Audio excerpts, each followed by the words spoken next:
Baik, bismillahirrahmanirrahim. Assalamualaikum warahmatullahi wabarakatuh. Warga Kutai Kartanegara yang saya hormati, izinkan saya memperkenalkan diri. Saya Er'an Andri Hikmat. Saya sebagai Kasubdit Pendapatan Daerah di Direktorat Pendapatan Daerah Ditjen Bina Keuangan Daerah Kementerian Dalam Negeri. Mohon izin nih akan memberikan informasi terkait dengan bagaimana sih ETPD begitu ya, karena sekarang ini kan program yang paling ngetren sekarang yang lagi happening begitu ya di Indonesia.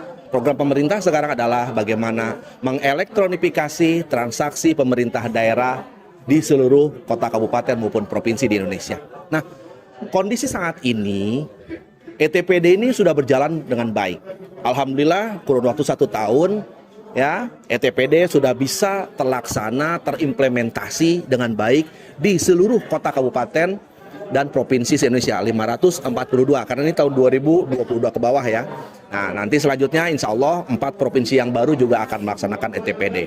Nah, dari 542, alhamdulillah 366 kota kabupaten sudah melakukan dan sudah masuk ke tahap digital. Tinggal sedikit lagi sisanya yang memang masih ada di tahap maju dan berkembang. Nah, mudah-mudahan program ETPD ini bisa merubah, bisa memacu dan memicu ya terkait perubahan bagaimana tata kelola keuangan daerah. Yang pertama adalah dari kacamata pendapatan. Bagaimana sekarang pengelolaan pajak, pengelolaan retribusi daerah semuanya dilaksanakan secara pembayaran non-tunai dan berbasis elektronik. Sehingga, mohon maaf Bapak sekalian, tidak ada lagi cerita tentang titip kepada petugas, ya, atau bayarnya masih tunai. Udah, sekarang sudah zamannya berbeda. Sekarang sudah generasi Z, istilah kata anak-anak ABG sekarang ya, sudah generasi Z. Kita semuanya berdigital. Dimungkinkan ke depan uang kartal sudah tidak ada. Nah, maka untuk keamanan, efektif, efisien, kemudian juga dalam rangka kita mengamankan pendapatan asli daerah, maka seyogianya program ETPD ini bisa terlaksana dengan baik. Didukung oleh siapa? Tentunya masyarakat seluruh negara kesatuan Republik Indonesia ini wajib mendukung itu, khususnya di Kutai Kartanegara. Ya, kalau berbicara tentang bagaimana nilai Kutai Kartanegara, alhamdulillah ya, 2020-2021 Kutai Kartanegara berada di puncak di atas ya, dan ini bisa menjadi contoh untuk kabupaten kota lainnya terkait dengan bagaimana pengelolaan ETPD. Nah, selanjutnya apa yang harus dikembangkan? Ya, kalau kemarin cerita tentang bagaimana kita memperkenalkan kepada masyarakat tentang perubahan paradigma, tentang bagaimana berubah yang asalnya manual menjadi elektronik, yang asalnya tunai menjadi non-tunai, sekarang kita kembangkan. Apa pengembangannya? Yang pertama, aplikasi yang ada di pemerintah kabupaten kota seluruh Indonesia dan provinsi, termasuk salah satunya di Kutai Kartanegara, sudah seyogianya sekarang seluruh aplikasi yang banyak diintegrasikan menjadi satu aplikasi yang besar. Sehingga apa? Memudahkan pelayanan masyarakat. Masyarakat nggak pusing lagi, aplikasinya apa ya gitu ya. Nggak usah mikir itu lagi. Cukup langsung buka satu aplikasi besar, pilih menunya dari situ. Satu. Setelah diintegrasikan, yang kedua adalah bagaimana sekarang yang namanya aplikasi sudah berbasis smartphone. Ya, kenapa? Saya yakin seluruh lapisan masyarakat, bahkan dari mulai anak-anak kecil sampai mohon maaf ya para senior sepuh-sepuh, semuanya menggunakan handphone.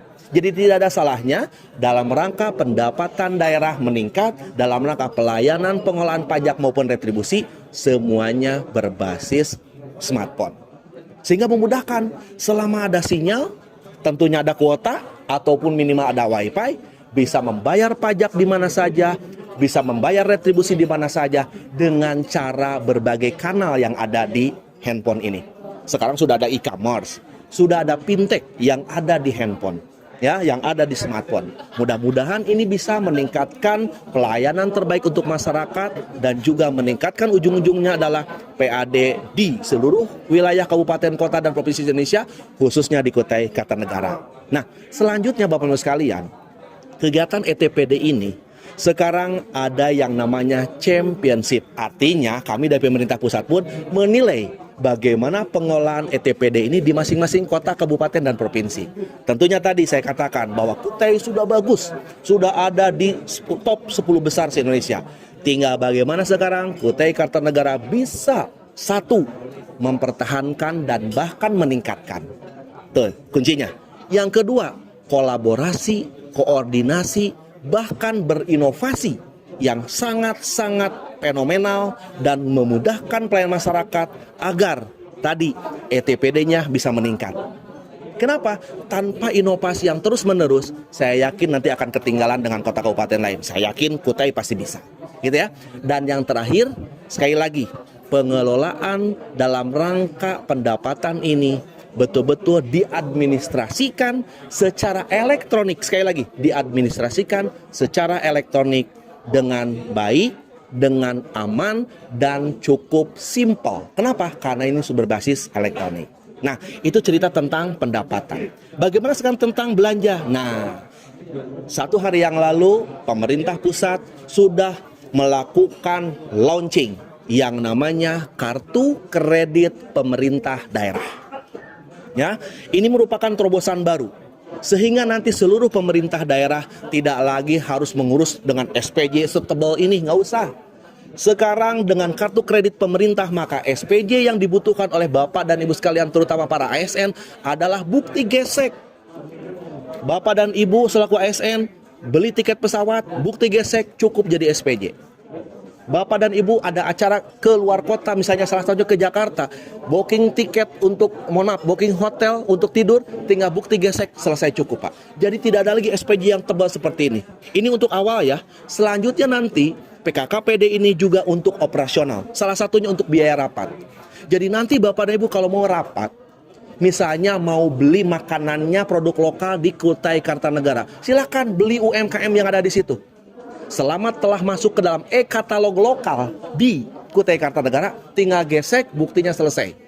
Dan insya Allah ke depan kalau ini berjalan, maka yang kedua adalah pengembangan kartu kredit pemerintah untuk pengadaan barang dan jasa secara langsung. Artinya kartu kreditnya di-up menjadi 200 juta rupiah. Mudah-mudahan ini mempermudah, mengefektifkan, mengefisienkan dalam rangka belanja daerah. Nah, Bapak Ibu sekalian, yang saya hormati, yang saya banggakan, yang berbahagia, inilah sekilas mengenai bagaimana ETPD dari mulai tahun 2020 kita rencanakan, 2021 implementasi, 2022 kita nilai, dan 2023 ini kita pengembangan untuk lebih baik ke depan. Saya yakin Kutai Kartanegara bisa menjadi contoh dan bisa menjadi kabupaten dan kota termaju seluruh Indonesia. Jaya terus untuk Kutai Kartanegara. Terima kasih, saya Anan. Mohon maaf. Wassalamualaikum warahmatullahi wabarakatuh. Sampai jumpa.